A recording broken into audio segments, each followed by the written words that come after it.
लीजिए हाजिर हो हर सुबह और हर शाम की तरह लेकर के देश दुनिया की तमाम खबरें। नमस्कार दोस्तों, आप सभी का स्वागत है हमारे चैनल पर। तो हमारे चैनल को सब्सक्राइब कर लीजिए ताकि आप कोई भी खबर कभी भी मिस ना करें। आज की इस वीडियो में जानेंगे कोरोना वायरस का देश में कहर, कितने लोग हुए पीड़ित और कितनों की अब तक मौत। अनलॉक 2 की हुई शुरुआत, जाने क्या खुलेगा और क्या बंद रहेगा।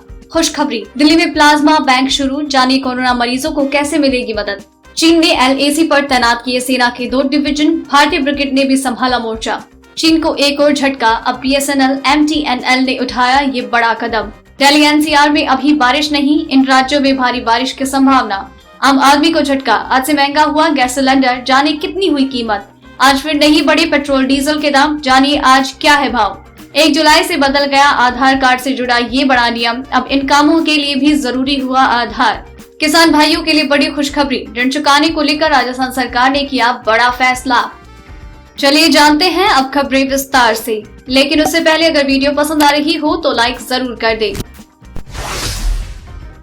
भारत में कोरोना वायरस का कहर जारी है। देश में कंफर्म केसों का आंकड़ा 5,85,792 के पार जा चुका है और 17,410 से ज्यादा लोगों की जान जा चुकी है। वहीं 3,47,979 लोग ठीक हो चुके हैं। दुनिया भर में इस वायरस से 5,14,021 से ज्यादा लोगों की जान जा चुकी है। वहीं 1,05,91,079 कंफर्म केस आ चुके हैं। हो सकता है जब आप ये वीडियो देख रहे हो तो आंकड़ा और बढ़ गया हो। देश में कोरोना वायरस के मामलों की बढ़ती रफ्तार के बीच आज से अनलॉक 2 की शुरुआत हो रही है। भारत सरकार के द्वारा इसके लिए दिशा निर्देश जारी किए गए। ये फेज 1 जुलाई से लेकर 31 जुलाई तक होगा। अनलॉक 1 में काफी गतिविधियों में छूट मिली थी, जिसके बाद अब अनलॉक 2 में इसे बढ़ाया गया है। आज से फ्लाइट्स और ट्रेनों की संख्या बढ़ाई जाएगी। वहीं अब रात को 10 बजे से सुबह 5 बजे तक नाइट कर्फ्यू रहेगा। दुकानों में 5 से ज्यादा लोग जुट सकते हैं, लेकिन इसके लिए सोशल डिस्टेंसिंग का पूरा ख्याल रखना होगा। अनलॉक 2 में स्कूल कॉलेज 31 जुलाई तक बंद रहेंगे। आगे का फैसला राज्य सरकारों से विमर्श के बाद होगा। Metro train, cinema halls, gym, swimming pool, entertainment park, theatre, bar, auditorium, assembly hall 31 जुलाई तक बंद ही रहेंगे। इनके अलावा सरकार की ओर से अभी भी कंटेनमेंट जोन को लेकर सख्ती बढ़ती जा रही है। यहाँ सिर्फ जरूरी गतिविधियों को मंजूरी है। इसके अलावा कम से कम लोगों को बाहर निकलने की इजाजत दी गई। इसके अलावा कंटेनमेंट जोन में टेस्टिंग को बढ़ाया जाएगा। दिल्ली सरकार ने कोरोना संकट से निपटने के लिए देश का पहला प्लाज्मा बैंक खोला है। ये बैंक आज से शुरू हो रहा है। इस प्लाज्मा बैंक की शुरुआत दिल्ली सरकार ने कोरोना मरीजों के सरकारी इलाज और उनकी जान बचाने के उद्देश्य से किया है। प्लाज्मा बैंक में अब तक जितने भी कोरोना मरीज ठीक हुए उनसे प्लाज्मा जुटाया जाएगा। इसके लिए सरकार लगातार प्रयास भी कर रही है। प्लाज्मा के लिए सरकार कोरोना से ठीक हुए मरीजों का डेटा निकाल कर उन्हें कॉल करके प्लाज्मा दान करने की अपील कर रही है। दिल्ली सरकार का दावा है कि दिल्ली इकलौता ऐसा राज्य है जिसने देश में सबसे पहला प्लाज्मा थेरेपी से इलाज शुरू किया। LAC पर बढ़ते तनाव के बीच चीन ने अपनी तैनाती और बढ़ा दी। चीन की ओर से सेना के 2 डिवीजन की तैनाती भारतीय सीमा पर की गई। जवाब में भारतीय सेना ने भी तैनाती बढ़ाई है। इन सब के बीच भारतीय सेना को लगता है कि दोनों देशों के बीच तनाव अक्टूबर तक जारी रहेगा। खबर है कि चीन के तिब्बत और सिंजियांग प्रांत में मौजूद 10,000 अतिरिक्त सैनिक बीते दिनों से युद्धाभ्यास कर रहे हैं। भारत ने चीन को एक और झटका दिया। BSNL और ATNL ने अपना 4G टेंडर रद्द कर दिया है। अब दोबारा नया टेंडर जारी किया जाएगा। सरकार ने BSNL और MTNL को चीन की कंपनियों से सामान न खरीदने का निर्देश दिया था, जिसके बाद टेंडर को निरस्त कर दिया गया। अब नए टेंडर में मेक इन इंडिया और भारतीय टेक्नोलॉजी को प्रोत्साहन देने के लिए नए प्रावधान होंगे। देश की राजधानी दिल्ली के मुख्यमंत्री अरविंद केजरीवाल ने बुधवार को वीडियो कॉन्फ्रेंसिंग के जरिए प्रेस कॉन्फ्रेंस किया। इसमें उन्होंने कहा कि सभी के कठिन प्रयासों और श्रम से दिल्ली में कोरोना वायरस के उपजे हालात को नियंत्रित करने में सफलता मिली है। CM ने कहा कि पिछले कुछ दिनों से हालात में सुधार है। उन्होंने बताया कि 30 जून तक कोरोना संक्रमितों की संख्या 1 लाख होने तक अनुमान था। इनमें से 60,000 एक्टिव केस होने का अंदाजा लगाया गया था, लेकिन मौजूदा समय में एक्टिव केस 26,000 है। उन्होंने कहा कि दिल्ली में 15,000 बेड का इंतजाम है, जिसमें मरीज 5,800 ही है। योग गुरु बाबा रामदेव ने पतंजलि की कोरोनिल दवा पर हुए विवाद को लेकर सफाई दी। उन्होंने बुधवार को प्रेस कॉन्फ्रेंस कर कहा कि कोरोना के इलाज के लिए पतंजलि की कोरोनिल और सवासिर दवा पर कोई कानूनी प्रतिबंध नहीं है। आज से हमारी कोरोनिल किट देश भर में उपलब्ध हो जाएगी। हमने अलग अलग राज्यों से भी बात की है। रामदेव ने कहा कि आयुष मंत्रालय ने सिर्फ इतना कहा है कि आप प्योर शब्द इस्तेमाल मत कीजिए, तो हमने कहा कि ठीक है, इसे कोविड क्योर नहीं कहकर कोविड मैनेजमेंट कह लेंगे।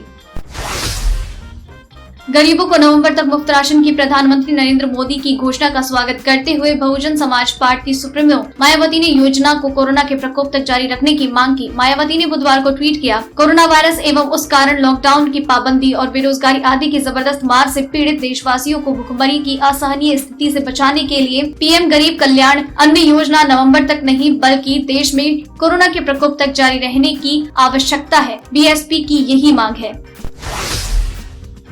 डीजल पेट्रोल की कीमतों में पिछले महीने लगातार 21 दिनों तक बढ़ोतरी पर देशव्यापी विरोध रंग लाता हुआ दिखा है। आज लगातार तीसरे दिन इसकी कीमत में कोई परिवर्तन नहीं है। इंडियन ऑयल की वेबसाइट के अनुसार जुलाई 2020 को दिल्ली, मुंबई, कोलकाता और चेन्नई में पेट्रोल के रेट क्रमशः 80.43, 87.19, 21.1 और 83.63 रुपए हो गया। वहीं डीजल के दाम 80.53, 78.83, 75.64 और 77.72 रुपए हो गए। मध्य भारत में मानसून की सक्रियता बढ़ गई है। महाराष्ट्र, गुजरात, कर्नाटक और गोवा के तटीय भागों में खासतौर पर बारिश की गतिविधियां बढ़ रही है। उम्मीद है कि अगले 24 घंटे के दौरान पूरे गुजरात में बारिश होगी। महाराष्ट्र में मुंबई, रत्नागिरी, ठाणे, पुणे, नासिक, नागपुर सभी जगहों पर बारिश के आसार है। स्काईमेट वेदर की रिपोर्ट के अनुसार झारखंड, ओडिशा, मध्य प्रदेश, छत्तीसगढ़, महाराष्ट्र, तेलंगाना, कर्नाटक और आंध्र प्रदेश के कुछ हिस्सों में मानसून की हलचल बढ़ सकती है। भारत मौसम विज्ञान विभाग के एक पूर्वानुमान के अनुसार पूर्वी उत्तर प्रदेश, बिहार, पश्चिम बंगाल और सिक्किम और पूर्वोत्तर राज्यों में अगले 5 दिनों के दौरान भारी वर्षा जारी रहने का अनुमान है। अभिनेता सुशांत सिंह राजपूत की आत्महत्या के बाद से लगातार मुंबई पुलिस इस मामले में जांच कर रही है। हाल ही में फाइनल पोस्टमार्टम रिपोर्ट में ये बात सामने आई थी कि फांसी लगाने की वजह से सुशांत की मौत हुई। अब सुशांत की विस्तार रिपोर्ट भी सामने आ चुकी है। इस रिपोर्ट में उनकी मौत को लेकर विस्तृत जानकारी दी गई। सुशांत की विस्तार रिपोर्ट के अनुसार अभिनेता के शरीर में किसी भी तरह के संदिग्ध रसायन या जहर का मौजूदगी नहीं पाई गई। हरियाणा शिक्षा विभाग ने स्कूलों की गर्मियों की छुट्टियां 1 जुलाई से 26 जुलाई तक घोषित की है। सरकार 27 जुलाई से स्कूल खोलने की योजना बना रही है। कोरोना महामारी के कारण अभी स्कूल पूरी तरह से बंद है। शिक्षा विभाग ने इस बाबत आदेश जारी कर दिए हैं। शिक्षा विभाग ने भले ही स्कूल खोलने का फैसला लिया हो, लेकिन प्रदेश में बढ़ रहे कोरोना मामलों की वजह से ऐसा होता नजर नहीं आ रहा। तमिलनाडु के कुड्डालोर जिला स्थित नेवेली पावर प्लांट पे बॉयलर स्टेज 2 में ब्लास्ट होने की वजह से 4 लोगों की मौत हो गई और 13 लोग घायल हुए। 17 घायलों को एनएलसी लिग्नाइट हॉस्पिटल में भर्ती किया गया। अभी तक ब्लास्ट की वजह की जानकारी सामने नहीं आई है। ये विस्फोट कुड्डालोर के नेवेली लिग्नाइट कॉर्पोरेशन के एक बॉयलर में हुआ है। एनएलसी की अपनी दमकल टीमें हैं जो विस्फोट के बाद बचाव अभियान में जुट गई। साथ ही कुड्डालोर जिला प्रशासन से बचाव दल भी मौके पर पहुंचा है। जम्मू कश्मीर के सोपोर में केंद्रीय रिजर्व पुलिस फोर्स के काफिले पर आतंकियों ने हमला किया। इसमें सीआरपीएफ की 179वीं बटालियन के हेड कांस्टेबल शहीद हो गए, जबकि एक बुजुर्ग नागरिक की भी गोली लगने से मौत हो गई। इस बीच सोशल मीडिया पर एक मार्मिक तस्वीर तेजी से वायरल हो रही है। गोलाबारी के बीच सीआरपीएफ के एक जवान ने एक बच्चे की जान बचाई और उसे सुरक्षित स्थान पर पहुंचाया। बच्चे की उम्र 3 साल है।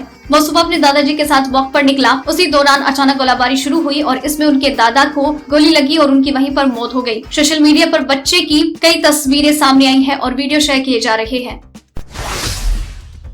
चर्चित गोल्डन बाबा और सुधीर कुमार मक्कड़ का लंबी बीमारी के बाद निधन हो गया। लंबी बीमारी के बाद उन्होंने एम्स में आखिरी सांस ली। वो पूर्वी दिल्ली के गांधीनगर इलाके में रहते थे। गोल्डन बाबा हरिद्वार के कई अखाड़ों से जुड़े हुए थे। बाबा बनने से पहले वो एक गारमेंट व्यवसायी थे। उन्हें सोने के आभूषणों का बहुत शौक था। गोल्डन बाबा 20 किलो स्वर्ण आभूषण और 21 लग्जरी कार्स के साथ कांवड़ यात्रा पर गए थे। इसकी हर तरफ चर्चा हुई। हिस्ट्री शीटर बदमाश से संत बने। गोल्डन बाबा दिल्ली और यूपी में काफी चर्चित रहे। दुबई का एक सुपरमार्केट अपने ग्राहकों को ताजे रसीले आमों की होम डिलीवरी लैम्बोर्गिनी कार से कर रहा है। दरअसल सुपरमार्केट के मालिक मोहम्मद जेहान जेब और उनकी टीम ने आम को लोगों तक पहुंचाने के लिए राजसी अंदाज अपनाया है, जो लोगों को पसंद आ रहा है। दुबई स्थित पाकिस्तान सुपरमार्केट एक ऐसा मार्केट है जहां करोड़ों की लैम्बोर्गिनी कार से आम की डिलीवरी होती है। बस यही नहीं, अगर कोई ग्राहक आम के लिए ऑर्डर करता है तो उसको फ्री राइड भी मिलती है। आपकी जानकारी के लिए बता दें कि लैम्बोर्गिनी कार की कीमत 3 करोड़ रुपए से शुरू होती है। केंद्र सरकार की महत्वाकांक्षी one nation one ration card योजना के क्रियान्वयन के लिए राज्य सरकारों ने कमर कस ली है। बता दें कि सरकार की ये योजना 1 जून को लागू की गई थी। इसके बाद से महीने भर में इससे संबंधी औपचारिकताएं पूरी की गई। अब इस नए राशन कार्ड से आधार को लिंक कराना है। ये काम 31 जुलाई तक होगा। निर्धारित अवधि के दौरान आधार कार्ड लिंक न कराने वाले लाभार्थियों को अगस्त में राशन लेने में दिक्कत आ सकती है। कोरोना काल में मुफ्त अनाज वितरण की योजना प्रधानमंत्री गरीब कल्याण अन्न योजना को 5 महीने और बढ़ा दिया गया। योजना के तहत राष्ट्रीय खाद्य सुरक्षा योजना के 80 करोड़ से अधिक लाभुकों को अगले 5 महीने तक 5 किलो अनाज और 1 किलो चना मुफ्त मिलेगा। 80 करोड़ से ज्यादा लाभार्थियों को आने वाले कृषि और त्योहार के सीजन में बढ़ने वाले खर्च से काफी राहत मिलेगी। इस पर 90,000 करोड़ रुपए खर्च के साथ पिछले 3 महीने से जोड़कर सरकार कुल 1,50,000 करोड़ का खर्चा वहन कर रही है। राशन कार्ड धारक अपनी नजदीकी दुकान से फ्री राशन ले सकेंगे। जुलाई महीने के पहले ही दिन आम आदमी को झटका लगा। देश की ऑयल मार्केटिंग कंपनियों ने बिना सब्सिडी वाले एलपीजी रसोई गैस सिलेंडर की कीमतों में इजाफा किया। आज से 19 किलोग्राम और 14.2 किलोग्राम वाले गैर सब्सिडी एलपीजी सिलेंडर के दाम बढ़ गए। IOCL की वेबसाइट से प्राप्त जानकारी के अनुसार दिल्ली में 14.2 किलोग्राम वाला गैर सब्सिडी एलपीजी सिलेंडर 1 रुपए महंगा हुआ। कोलकाता में 4 रुपए, मुंबई में 3.50 रुपए, चेन्नई में 4 रुपए महंगा हुआ। इसके बाद दिल्ली में कीमत 594 हो गई। हालांकि एक राहत की बात यह है कि 19 किलोग्राम वाले सिलेंडर की कीमत में 4 रुपए की कटौती हुई।